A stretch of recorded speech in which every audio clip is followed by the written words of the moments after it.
Assalamualaikum warahmatullahi wabarakatuh. Waalaikumsalam warahmatullahi wabarakatuh. Bismillahirrahmanirrahim. Alhamdulillahi rabbil alamin. Wassalatu wassalamu ala ashrafil anbiya'i wal mursalin, Sayyidina wa maulana Muhammadin wa ala alihi wa ashabihil mujahidin at-tahirin, amma ba'du. Saudara-saudara kaum muslimin rahimakumullah, agama mengajarkan bahwa di dalam melaksanakan segala macam pekerjaan hendaklah dilaksanakan dengan penuh hati-hati dan perhitungan. Dikatakan dalam pepatah, fit ta'annis salamah wa fil ajalatin nadamah. Di dalam keberhati-hatian itu ada keselamatan, dan di dalam sikap tergesa-gesa, di dalam sikap terburu-buru biasanya mengandung penyesalan. Tetapi ada 5 perkara yang malah memang harus dikerjakan secara buru-buru. Apa yang 5 perkara itu? Pertama, mengubur jenazah. Tidak baik kalau jenazah itu disemayamkan sampai 2-3 hari di rumah. Dan yang lebih baik mengubur jenazah itu adalah di tempat di mana dia meninggal. Contohnya adalah baginda Nabi. Beliau kelahiran Mekah. Beliau wafat di Madinah. Maka di Madinah itulah beliau dimakamkan, dan bukan di kota Mekah. Karena prinsipnya agama menginginkan kemudahan dan tidak menginginkan kesukaran. Hal kedua yang harus dikerjakan dengan segera ialah mengawinkan anak perempuan. Apabila kita mempunyai anak perempuan, sudah sampai usianya untuk memasuki ambang pintu pernikahan, dan dia sudah minta untuk dinikahkan, maka segeralah orang tua menikahkannya atau mengawinkannya. Sebab biasanya anak perempuan, apalagi di zaman sekarang, kalau tidak segera dikawinkan oleh orang tuanya, dikhawatirkan dia akan kawin sendiri. Dan itu tentu akhirnya akan merepotkan kedua orang tuanya. Hal ketiga yang harus dikerjakan dengan segera dan buru-buru ialah membayar hutang. Apabila kita sudah berhutang kepada seseorang dan sudah ada uang untuk membayarnya, bersegeralah untuk membayar.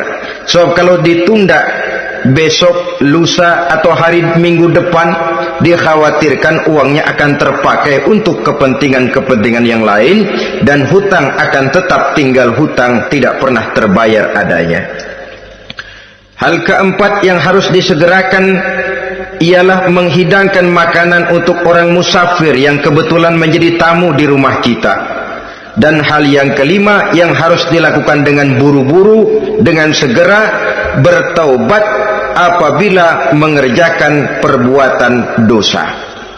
Hal kelima inilah yang akan kita bicarakan pada pertemuan kita kali ini, yaitu tentang taubat kepada Allah Subhanahu wa ta'ala. Taubat berasal dari kata-kata taba yatubu, yang isim masdarnya adalah taubatan.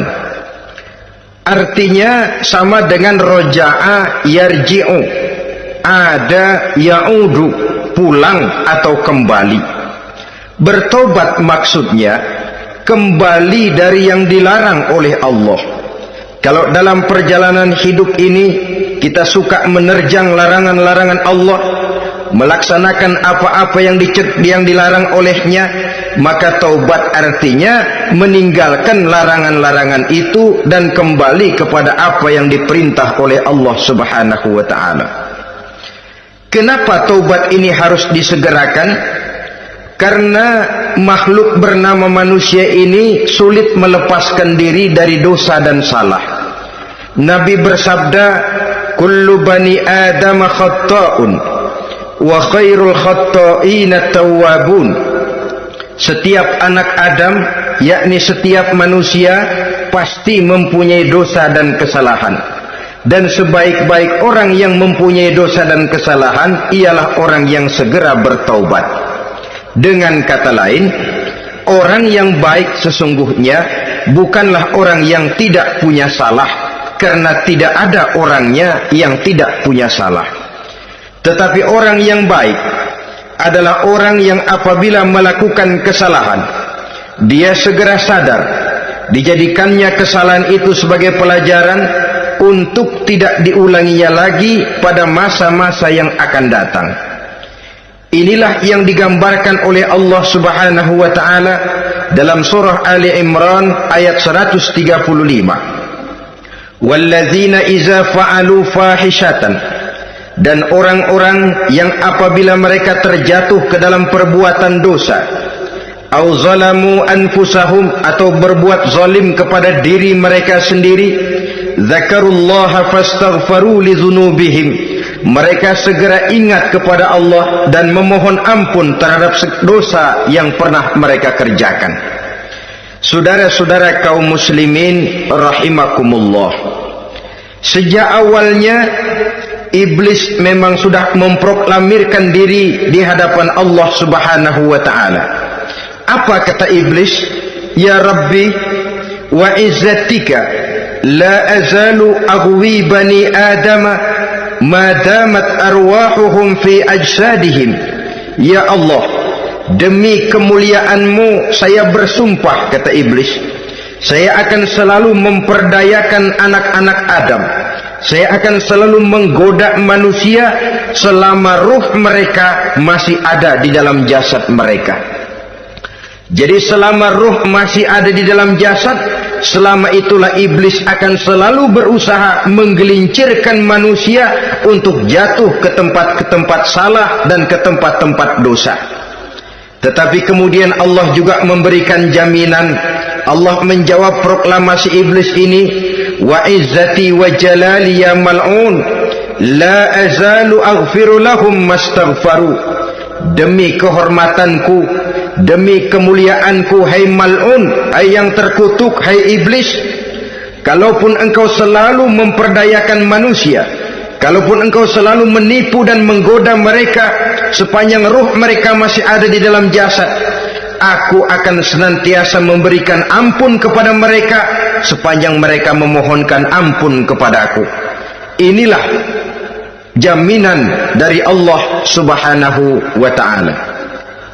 Saudara-saudara kaum muslimin rahimakumullah, oleh karenanya apabila kita berbicara tentang taubat, artinya kita berbicara tentang tingkah laku kita dalam kehidupan sehari-hari. Apa yang harus kita lakukan untuk sempurnanya satu taubat? Pertama, menyesal terhadap dosa yang pernah kita lakukan. Kadang-kadang ada juga orang bertaubat, tapi bukan nyesal terhadap dosa yang dia kerjakan, malah puas katanya. Dia ngomong sama teman-temannya, saya dulu zaman muda sudah kenyang judi, kenyang zina, kenyang mabuk-mabukan, sudah puas. Sekarang tinggal benernya saja, saya sudah taubat. Taubatnya sih bagus, tapi puasnya itu yang jelek. Kenapa harus dikatakan puas? Bukan puas, menyesal. Menyesal saya dulu. Kenapa hanyut terjebak dosa? Kenapa tenggelam di meja judi? Kenapa tenggelam di minum-minuman keras? Kenapa hanyut kepada perbuatan munkar dan maksiat? Saya menyesal sekali. Menyesal diperintah dan bukan malah puas. Dari rasa menyesal ini nanti timbul hal yang kedua, yaitu berniat tidak akan mengulangi lagi perbuatan dosa. Kalau menyesal tapi masih diulangi lagi, itu belum taubat yang sebenarnya. Saya kapok, menyesal, tidak mau minum minuman keras lagi. Besok tidak ada minuman keras, malah pusing, nyari kesana kemari. Itu belum taubat yang sebenarnya. Jadi setelah menyesal, berniat tidak akan mengulangi lagi perbuatan dosa itu. Kalau menyesal tapi masih diulanginya lagi, itu sama saja dengan main-main. Saudara-saudara kaum muslimin rahimakumullah, Barangkali itu yang orang namakan dengan taubat sambal namanya. Kita kalau makan nasi pakai sambal, pedesnya bukan main, repot, marah, ngomel. Gila, sambal pedes bukan main, taubat sama sambal. Taubat sama sambal katanya. Tapi 2-3 hari kemudian dia makan lagi, nggak ada sambal, nyari. Kemarin sudah taubat, 2 hari kemudian malah nyari. Ini bukan taubat yang sebenarnya. Penyesalannya tidak diiringi dengan berniat untuk tidak mengulangi perbuatan dosa itu selama-lamanya. Saudara hadirin, kita sudah taubat, tidak mau lagi minum minuman keras. Datang teman, minum ya, nggak mau. Kenapa? Saya sudah taubat. Yang benar. Kalau dibayarin, udah. Jadi rupanya taubatnya itu cuma karena nggak ada yang bayarin. Begitu datang yang bayarin, berangkat lagi. Itu belum lagi merupakan taubat yang sebenarnya. Begitu juga kita taubat dari meja judi. Pada waktu sudah bures, bangkrut, habis-habisan, mungkin menyesal, mungkin bertaubat. Inilah akibatnya judi, rumah tangga berantakan, harta bures, anak terlantar, uang tidak ada. Taubat, saya tidak mau lagi-lagi tenggelam di meja judi. Pada saat kondisinya bangkrut, itu yang diucapkan. Tapi 2-3 hari, 4-3 minggu, 1 bulan kemudian rezekinya banyak, makmur lagi, usahanya maju lagi, lupa lagi dia kepada ucapan sebelumnya, akhirnya sedikit demi sedikit tenggelam kembali di meja judi. Ini pun belum merupakan taubat yang sebenarnya. Jadi untuk sempurnanya taubat, yang pertama menyesal terhadap dosa yang telah dilakukan, yang kedua berjanji tidak akan mengulangi lagi, kemudian yang ketiga meninggalkan perbuatan jahat itu untuk selama-lamanya.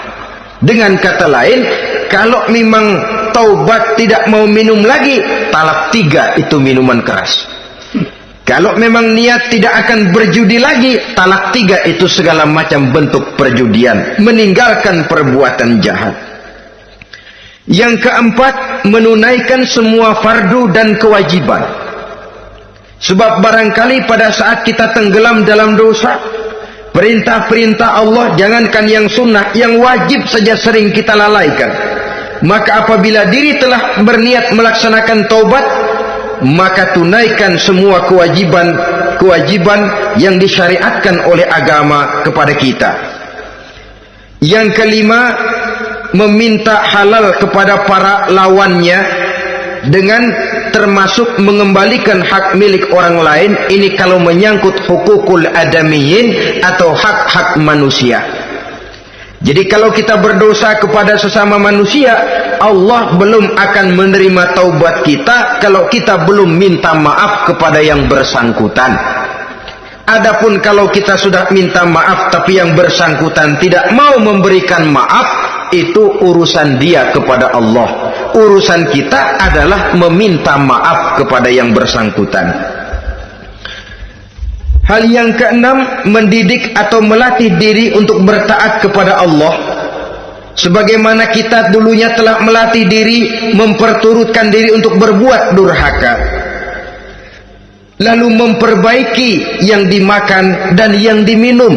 Itu juga merupakan ciri dari orang-orang yang melaksanakan taubat kepada Allah Subhanahu wa ta'ala.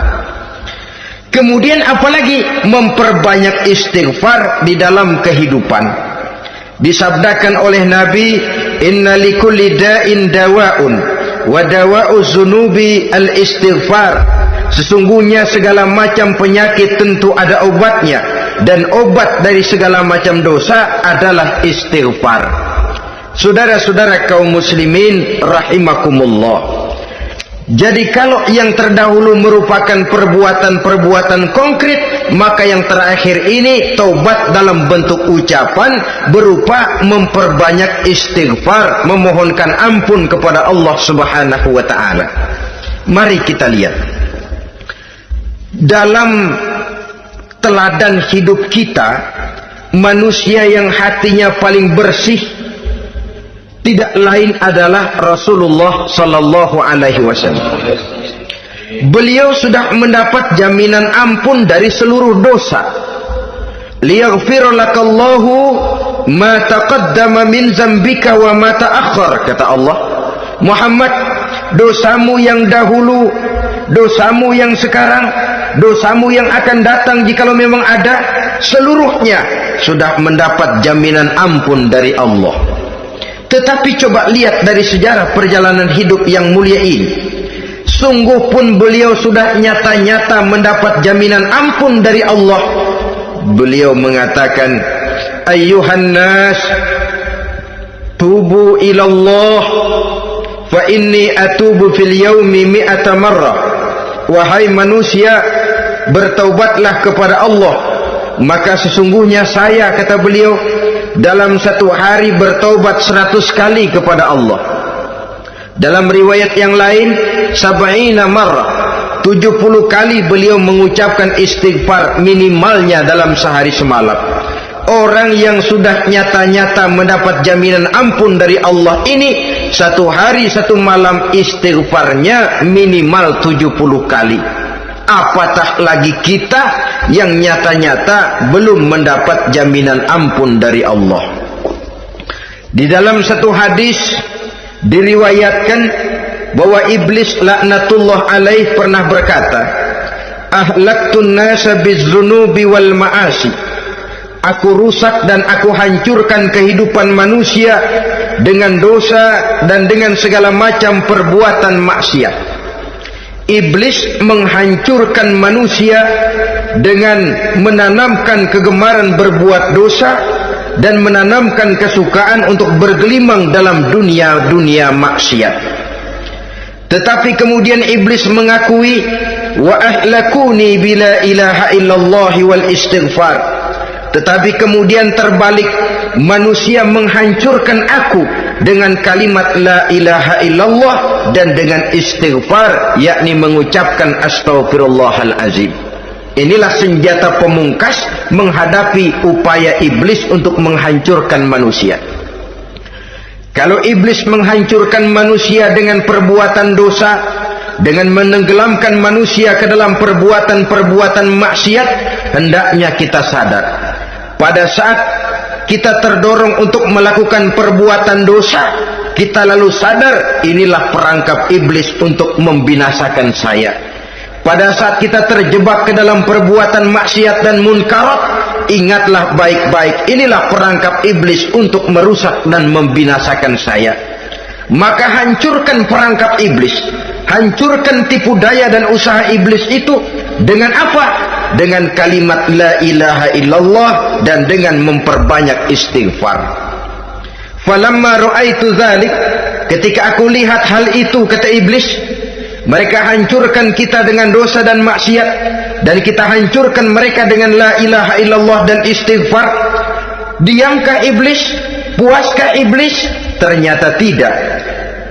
Apabila aku lihat usaha manusia itu, ahlaktuhum bil huda, ahlaktuhum bil hawa, wa hum yahsabuna annahum muhtadun.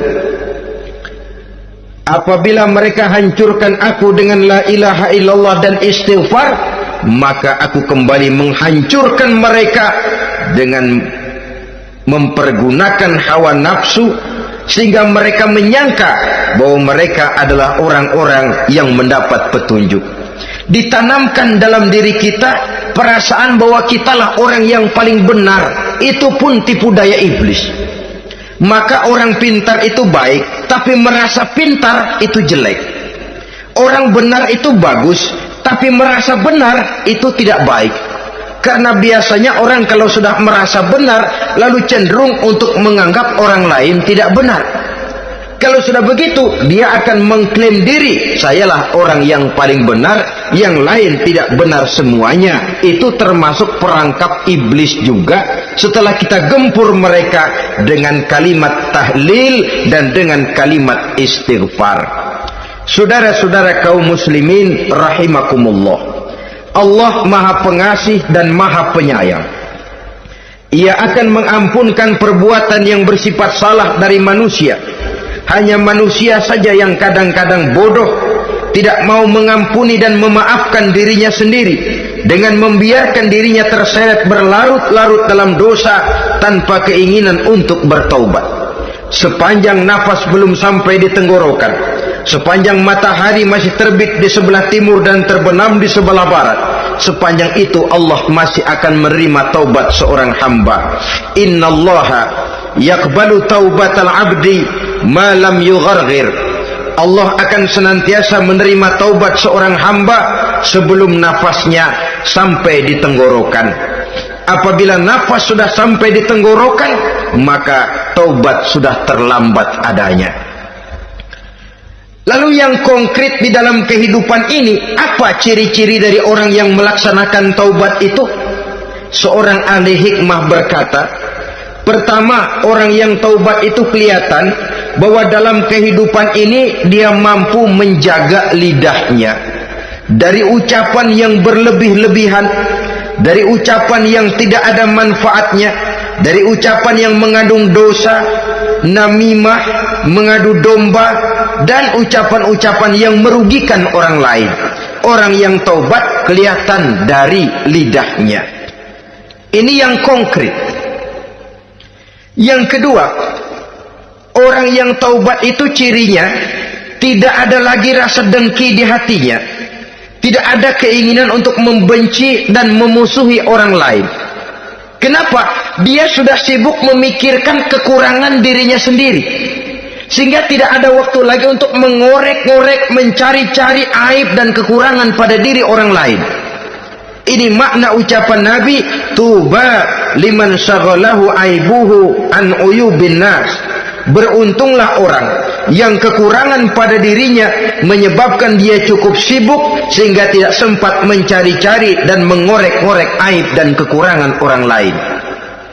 Berbeda dengan orang yang masih jauh dari sikap taubat, selalu berusaha mencari dan mengorek-ngorek kekurangan orang lain, sementara aib dan kekurangan dirinya diumpetin.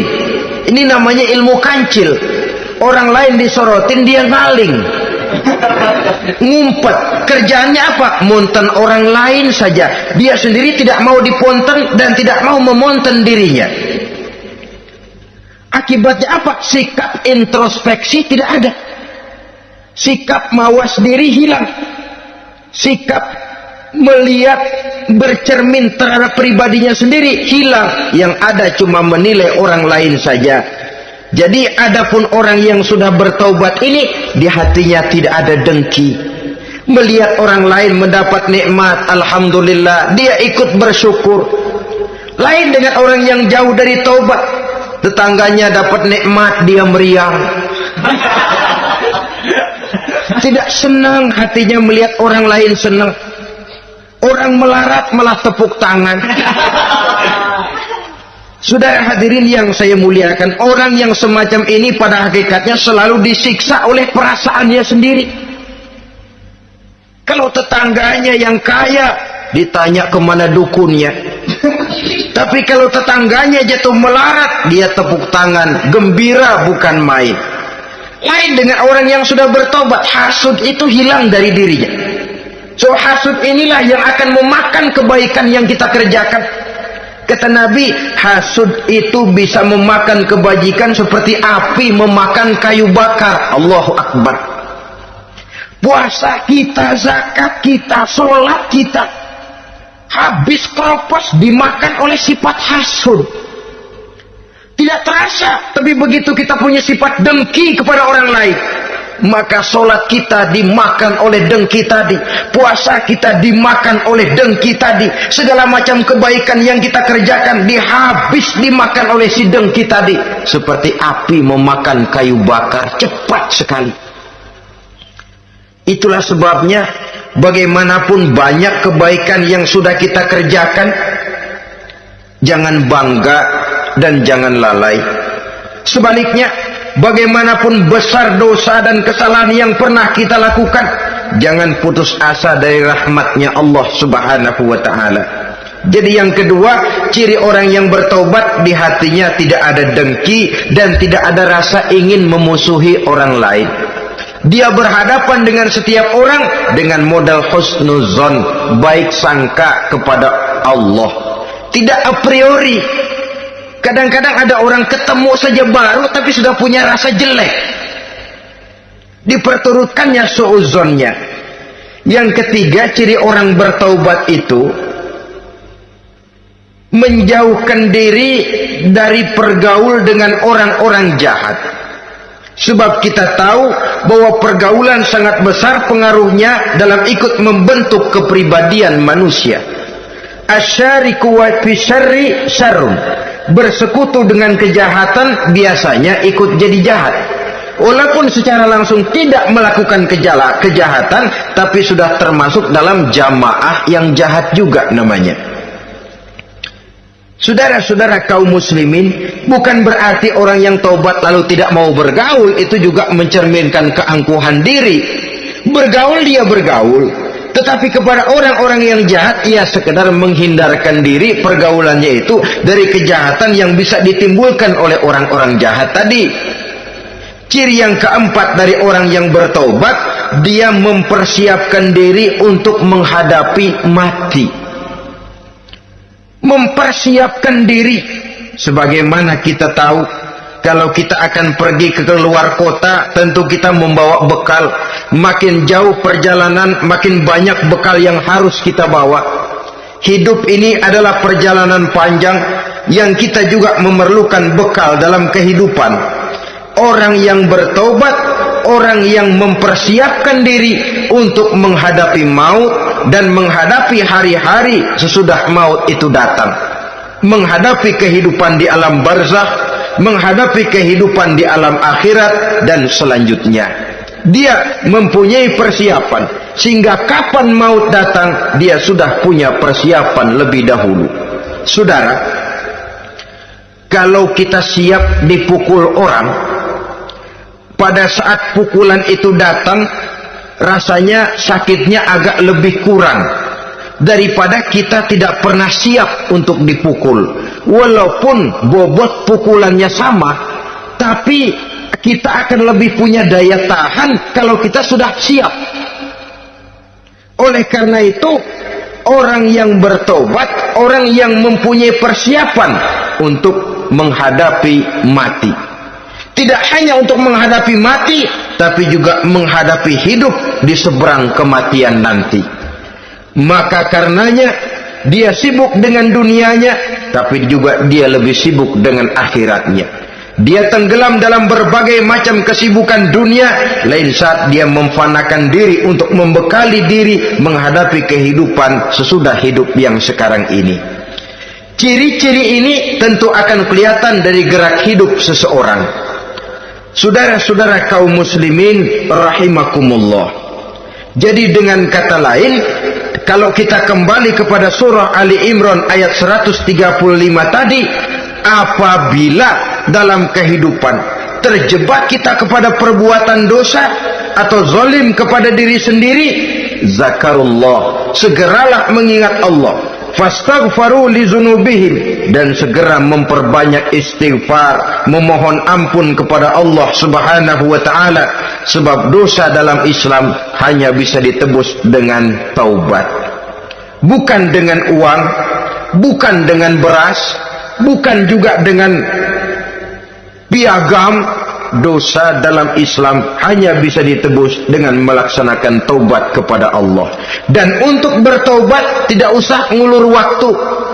Besok saja, bulan depan saja, tahun depan saja, nanti saja kalau sudah agak sedikit tua. Ibarat diri kita ini kaca, kata Imam Ghazali, maka dosa adalah debu. Apabila kaca kena debu, sedikit nempel debu lalu dilap, sedikit nempel debu terus dilap lagi, insya Allah kaca akan tetap bersih. Tapi kalau kita menunggu debu sampai banyak, apalagi sampai berurat, berkarat, nanti akan sulit membersihkannya. Demikian hati manusia itu. Kalau sudah dihinggapi oleh dosa, ditumpuknya lagi, berkarat dosa dalam hati, biasanya berat untuk melaksanakan tobat. untuk lebih meningkatkan pengertian kita tentang ciri dari orang-orang yang bertaubat, mari kita ikuti sebuah dialog yang pernah terjadi antara Rasul dengan para sahabat. Satu hari ketika sedang berkumpul dengan para sahabat, baginda Rasul bertanya, "Atadruna manit taib?" Saudara-saudara, tahu enggak saudara-saudara, siapa sebenarnya orang-orang yang bertaubat itu? Macam-macamlah jawaban para sahabat, tapi yang jelas akhirnya mereka berkata, Allahu wa rasuluhu a'lam. Allah dan Rasulnya yang lebih tahu siapa sebenarnya orang yang bertaubat itu. Atas jawaban ini baginda Rasul lalu menegaskan, pertama, man taba wa lam yata'allamil ilma falaysa bitaibin. Siapa orang yang mengaku bertaubat kepada Allah lalu dia tidak mau mencari ilmu, tidak mau belajar, falaysa bitaibin, maka dia belum termasuk orang yang bertaubat. Jadi di sini jelas bahwa bukan hanya dari dosa kita bertaubat, juga bertaubat dari kebodohan. Dalam arti tidak membiarkan diri kita bodoh terus menerus. Dengan bahasa anak sekarang, bodoh tapi betah.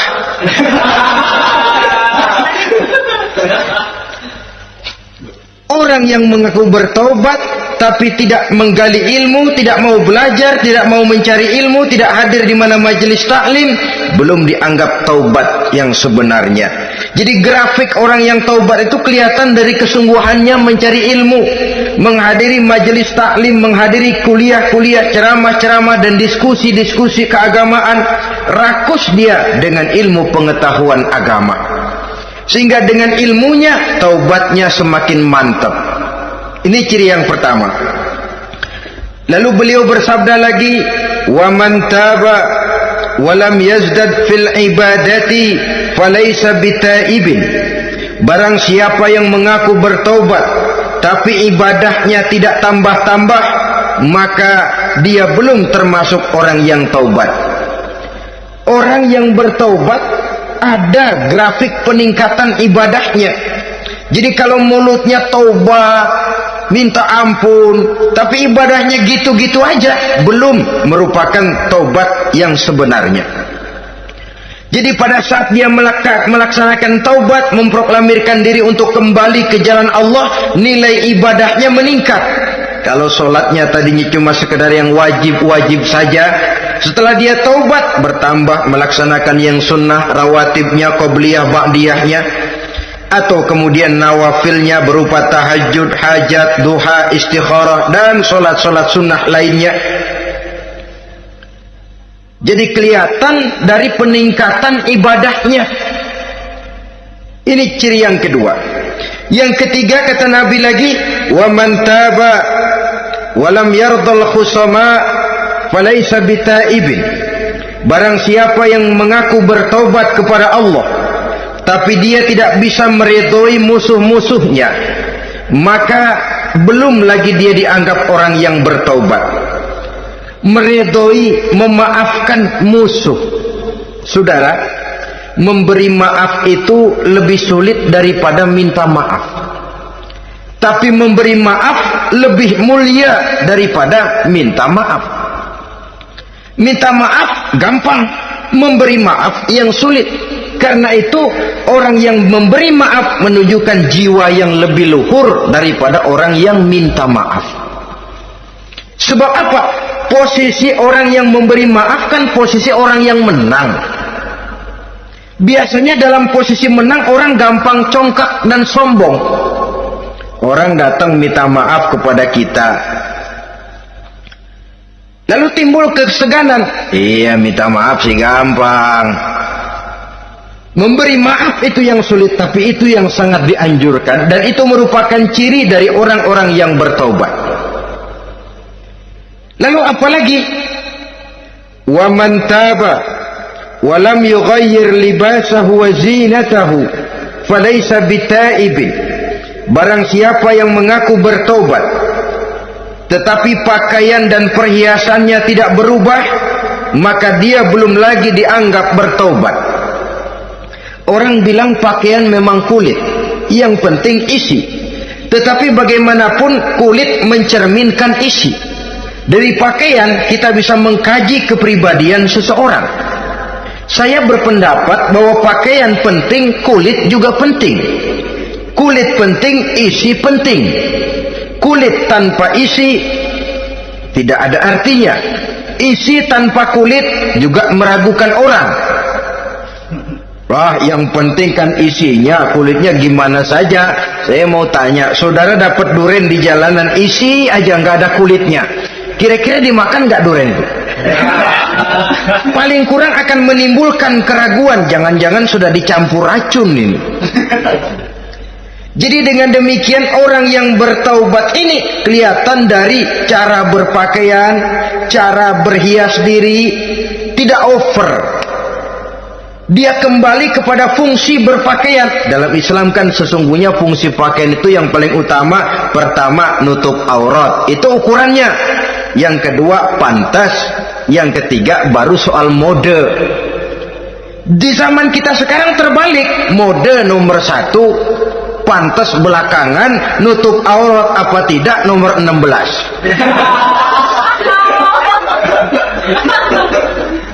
Kalau sudah mode, kita kekira kekurangan pertimbangan.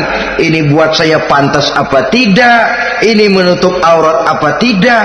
Kita balik, padahal fungsi berpakaian dalam Islam tujuan utamanya pertama nutup aurat.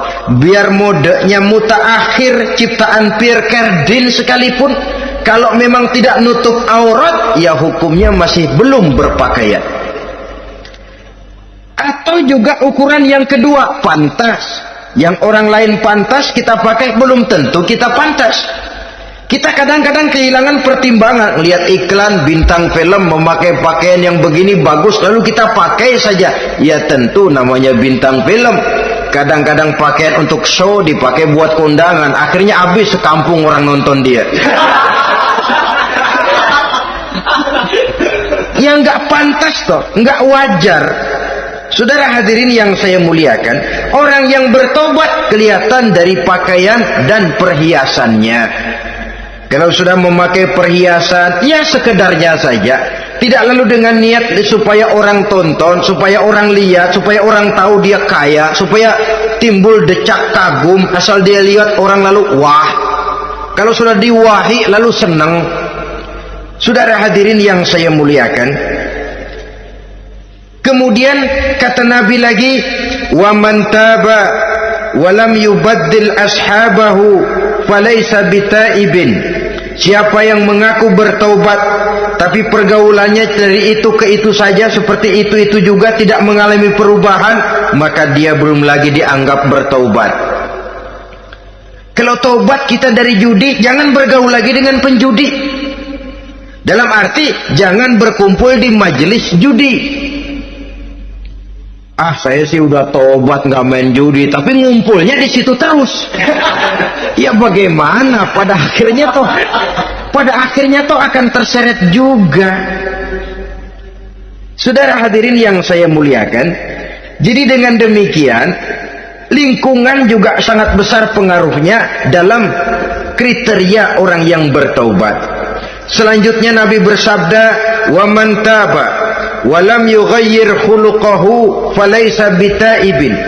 Siapa yang mengaku bertaubat tapi akhlaknya, budi pekertinya tidak mengalami perubahan, maka orang itu pun belum dianggap bertaubat. Ini juga konkret.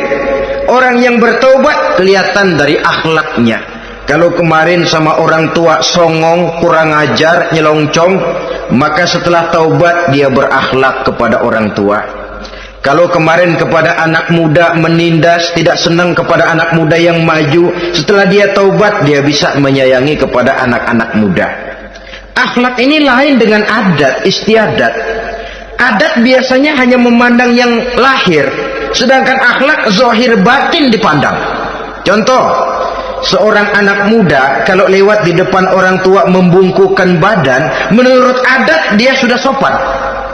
Tapi menurut akhlak belum tentu berakhlak. Tergantung kepada niatnya apa membungkukin badan.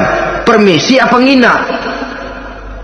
Kan mungkin saja orang membungkukkan badan lewat di depan aki-aki karena menghina, sebab aki-aki itu badannya udah bungkuk. Jadi gerakan zohir yang baik yang diiringi dengan niat yang baik, itulah cerminan daripada akhlak. Kalau adat terlepas dari soal niat, asal zohirnya sudah oke, menurut adat oke, dia beradat. Niatnya apa? Adat tidak pernah menilai. Maka orang yang bertaubat pun kelihatan dari akhlaknya, dan akhlak itu adalah keseluruhan tingkah hidup manusia. Cara berjalan ada akhlak, cara makan ada akhlak, cara duduk ada akhlak, cara tidur ada akhlak. Sehingga pantas ketika Siti Aisyah ditanya, Aisyah, Rasulullah itu akhlaknya apa sih? Beliau menjawab, karena Rasulullah khuluquhul Quran. Rasulullah itu akhlaknya Quran. Sehingga di kalangan ilmuwan lalu ada ungkapan bahwa Nabi Muhammad adalah Quran berjalan. Maksudnya seluruh konsepsi Quran sudah diterjemahkan dalam kehidupan Nabi. Maka tidak heran kalau Islam mengatur kehidupan manusia sejak yang sekecil-kecilnya sampai yang sebesar-besarnya. Cara berpakaian ada akhlaknya, kan begitu toh dalam Islam. Saudara diri di depan kaca, ngaca, ada akhlaknya, ada bacaannya. Allahumma kama hasanta khalqi fahassin khuluqi. Sampai saudara masuk ke dalam WC sekalipun ada akhlaknya. Karena akhlak adalah keseluruhan gerak hidup manusia.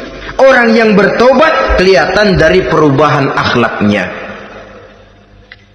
Kemudian beliau bersabda, wa man taba walam yatwi firashahu wa bisatahu falaysa bitaibin.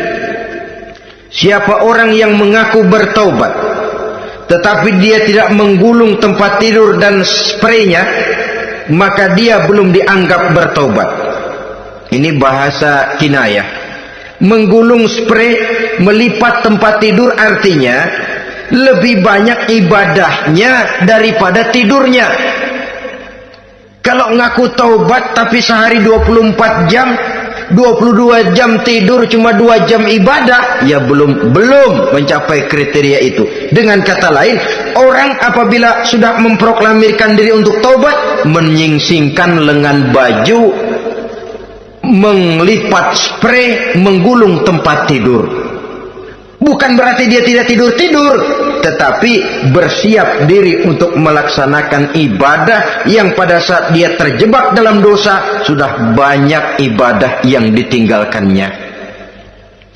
Saudara-saudara kaum muslimin rahimakumullah. Kemudian beliau bersabda pula, wa man taba wa lam yatasaddaq falaysa bitaibin. Barang siapa yang mengaku bertobat kemudian dia tidak menyedekahkan karunia yang diberikan Allah kepadanya, maka taubatnya belum lagi dianggap taubat yang sebenarnya. Faman istabana minal abdi hazihil khisal fahuwa taibun haqqa. Apabila nyata tanda-tanda ini pada diri seorang hamba, maka barulah taubatnya dinamakan taubat yang sebenarnya. Jadi untuk taubat itu ada 2 jalan yang bisa kita tempuh. Pertama, taubat dengan lisan, taubat dengan ucapan. Dalam artian apa? Memperbanyak istighfar. Istighfar yang mana? Yang mana yang mungkin saja. Kalau waktunya sempit ya istighfar yang pendek-pendek. Astaghfirullah, astaghfirullah, astaghfirullah.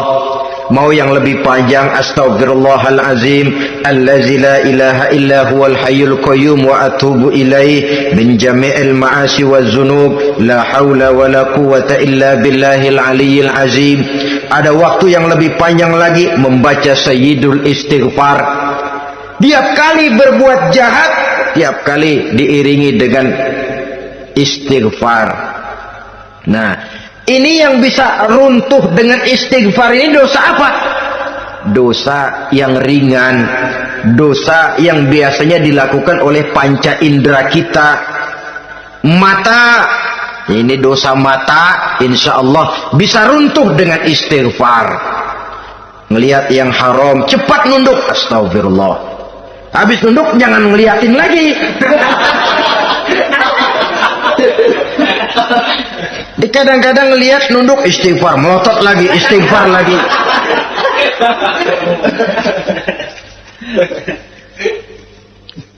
Saudara hadirin yang saya muliakan, kata Imam Ali, nazratul ula laka wasaniyatu alaika. Ini dalam menjaga mata. Pandangan pertama rezekimu kelihatan, namanya kelihatan kan rezeki. Pandangan pertama rezekimu, ulangannya dosamu. Ulangannya ini yang bisa membawa dosa. Dosa karena lidah, mengucapkan kata-kata yang menyakitkan orang. Dengan istighfar, insya Allah runtuh. Adapun dosa-dosa besar lainnya, tentu harus dengan perbuatan. Tidak cukup dengan sekedar istighfar saja. Perbuatannya apa? Itulah seperti yang sudah saya sampaikan pada ciri-ciri orang yang bertaubat tadi. Oleh karenanya, beruntunglah kita masih diberikan umur oleh Allah. Sehingga segala dosa dan kesalahan yang kita lakukan, kita masih punya kesempatan untuk mengadakan pemutihan, bertaubat kepada Allah. Nah, apa kemudahan yang diberikan Allah kepada orang yang melazimkan istighfar di dalam hidupnya? Pertama, kata Nabi, man lazimal istighfar, siapa orang yang melazimkan, membiasakan diri istighfar, diberikan keistimewaan oleh Allah. Pertama, ja'alallahu lahu min kulli dhiqin makhraja. Allah akan memberikan jalan keluar untuknya dari segala macam kesulitan. Hidup ini kan problem. Makin tinggi status sosial, makin banyak urusan. Urusan akan selesai apabila hidup di dunia selesai. Kita menyangka orang lain lebih enak dari kita, padahal tiap orang punya urusan. Yang namanya enak barangkali persis seperti pelangi biang lala itu. Tidak pernah di atas kepala kita, di atas kepala orang lain saja. Begitu kita memandang keenakan dalam hidup ini. Petani bilang pedagang enak, pedagang bilang petani enak. Tapi begitulah keenakan itu. Orang yang melazimkan istighfar, dia akan diberikan jalan keluar dari segala macam kesulitan. Menurut perhitungan otak, deadlock, buntu, tidak sanggup lagi, entah bisa terwujud dan terlaksana. Allah memberikan jalan keluar dari segala kesulitan. Saudara, kalau Allah sudah memberikan jalan keluar dari kesulitan, siapa lagi yang bisa bikin sulit kita? Kalau Allah yang memberikan jalan keluar, everything is running well, katanya. Semua urusan bisa jalan dengan lancar. Tapi tanpa istighfar, jauh kita dari Allah. Jalan yang sudah lapang pun bisa jadi sempit. Urusan yang sudah nyata akan selesai pun bisa jadi injelimet. Dan jalan yang tadinya tidak berliku-liku pun bisa berliku-liku. Ini faktor yang di luar perhitungan matematis. Kita tidak mampu, Allah maha mampu. Menurut akal kita tidak mungkin. Kalau Allah mau, tidak ada yang tidak mungkin. Saudara-saudara, ini fasilitas pertama. Orang yang gemar istighfar diberikan jalan keluar dari segala macam kesulitan. Yang kedua, wa min kulli hammin faraja, diberikan kegembiraan dari setiap kesusahan yang dihadapinya. Ada saja faktor-faktor yang mendatangkan kegembiraan, yang mendatangkan refreshing di dalam kehidupannya, sehingga dia tidak lalu merasa jalannya buntu, tidak merasa kesulitannya tidak pernah terselesaikan. Dan yang ketiga, fasilitas yang diberikan Allah kepada orang yang gemar istighfar, wa razaqahu min haitsu la yahtasib. Allah akan memberikan kepada mereka rizki dari jalan yang tidak pernah mereka sangka-sangka. dari jalan yang tidak pernah mereka perkirakan sebelumnya. Saudara-saudara kaum muslimin rahimakumullah, inilah fasilitas ketiga yang diberikan Allah kepada orang yang gemar istighfar. Rizkinya datang dari jalan yang tidak disangka-sangka. Sebab rizki ini juga termasuk hal gaib. Dan jangan lupa, ar-rizqu bimakna al-ata hissiyan kana au ma'nawiyan. Rizki adalah pemberian, baik yang konkret maupun yang abstrak. Kita sering membatasi pengertian rezeki, maka rezeki kita jadi sering terbatas. Menurut kita kan yang namanya rezeki cuma duit saja. Kalau bukan duit bukan rezeki. Padahal semua karunia Allah itu rezeki. Umur rezeki, istri rezeki, anak rezeki, pangkat dan jabatan rezeki, termasuk duit juga rezeki. Tapi dalam kebiasaan kita rezeki cuma duit. Begitu duit seret kita anggap rezeki macet. Maka akhirnya kita tidak bersyukur kepada Allah. Padahal mungkin di sektor duit macet, tapi rezeki dari segi lain, ilmu barangkali tambah, wibawa naik, pangkat naik, anak tambah, itu juga merupakan rezeki. Saudara-saudara kaum muslimin rahimakumullah, orang yang gemar istighfar ini diberikan rezeki dari jalan yang tidak disangka-sangkanya. Dibukakan perbendaharaan Allah untuknya, sehingga rezekinya datang dari cara yang tidak disangka-sangka. Allah Maha Kaya. Kalau Dia mau, la mani'a lima a'taita wa la mu'tiya lima mana'ta. Tidak satu kekuatan pun yang mampu mencegah apa yang hendak diberikan Allah, dan tidak satu kekuatan pun yang sanggup memberikan apa yang dicegah oleh Allah Subhanahu wa ta'ala. Ini keistimewaan yang diberikan Allah kepada mereka yang gemar beristighfar di dalam kehidupan ini. Jangan lagi berpikir, gua sih nggak punya dosa, istighfar amat. Sombong, saudara-saudara. Manusia itu lebih baik merasa banyak dosa daripada merasa tidak punya dosa.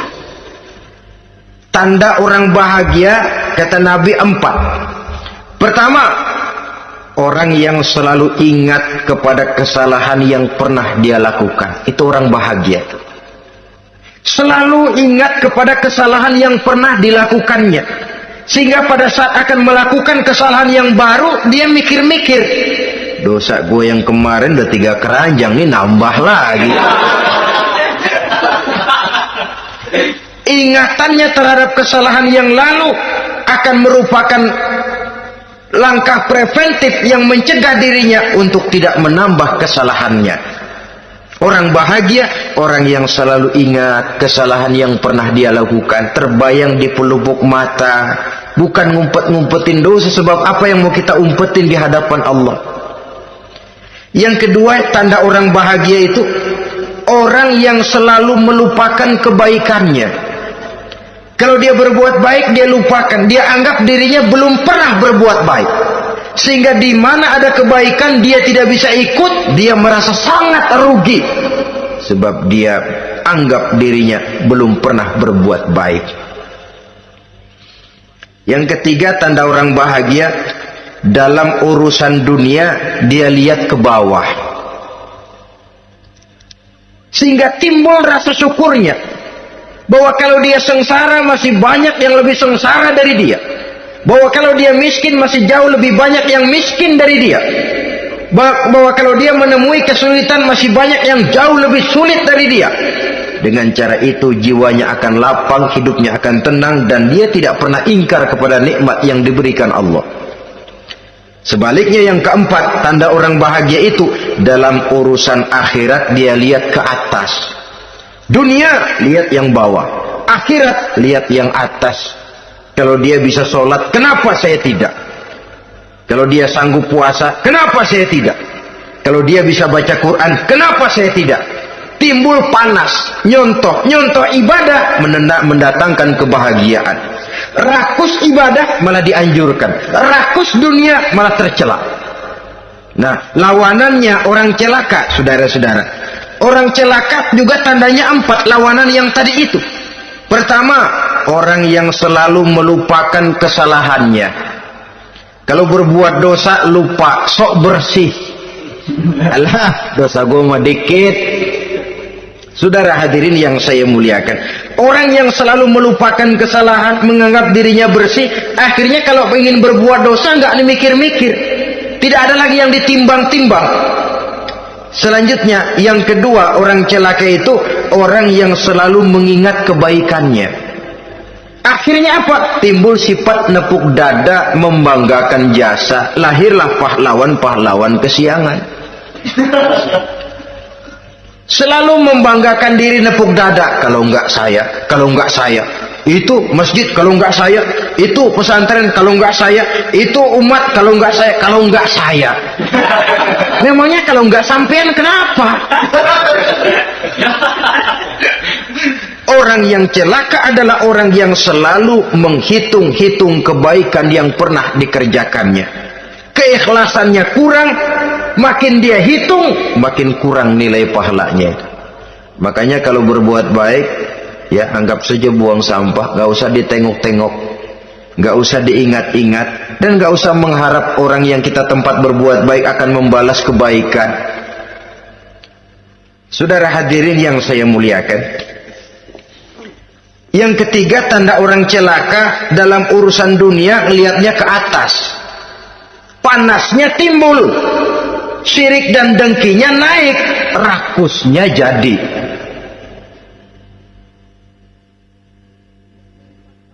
Timbul sifat panasnya itu, tidak mau ngerti. Kalau tetangga saya bisa beli kulkas, kenapa saya tidak? Kalau tetangga saya bisa beli motor, kenapa saya tidak? Kalau tetangga saya bisa beli mobil, kenapa saya tidak? Gaji nggak cukup, tuyul piara.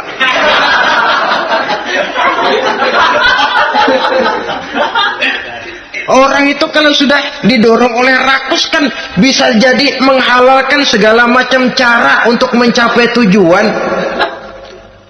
Dibakar oleh sifat tamak dan rakus bin serakah. Nah, kalau sudah didorong oleh rasa rakus, yang segera tersingkir pertama rasa malu. Orang kalau sudah rakus nggak ada malunya, rasa malunya hilang. Padahal syarat jadi orang itu kan kalau punya rasa malu. Nggak punya rasa malu, kurang syarat jadi orang.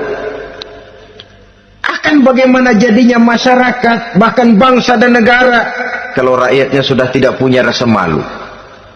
Yang kedua, rasa takut hilang, terutama takut kepada Allah. Sirna sama sekali. Sudah tujuan menghalalkan cara. Yang keempat, tanda orang celaka dalam urusan akhirat, lihatnya malah ke bawah. Kenapa kamu enggak sholat? Itu bapak anu yang tuaan, enggak, saya enggak lagi. Kenapa ngelihatnya mesti kepada yang begitu? Sehingga lalu tidak ada gairah untuk mencontoh. Saudara-saudara kaum muslimin rahimakumullah, walaupun serba singkat oleh karena terbatasnya ruang pembicaraan ini, mudah-mudahan bisa memberikan gambaran sepintas tentang ciri-ciri orang yang bertaubat, dengan harapan marilah kita menjadi orang yang bertaubat sebenarnya, dengan ciri menyesal terhadap dosa yang pernah kita lakukan, meninggalkan perbuatan jahat, dan berjanji tidak akan mengulangi lagi perbuatan jahat itu. Kalau dia menyangkut hak-hak manusia, maka hak itu harus kita kembalikan, dan kepada yang bersangkutan kita harus meminta maaf. Apabila ditambah dengan kegiatan lisan, memperbanyak istighfar dalam kesempatan yang mungkin di sepanjang perjalanan hidup ini. Ini sajalah yang kita bicarakan pada pertemuan kali ini. Terima kasih atas segala perhatian. Mohon maaf atas segala kekurangan. Usikum wa nafsi bitaqwallah. Wassalamualaikum warahmatullahi wabarakatuh.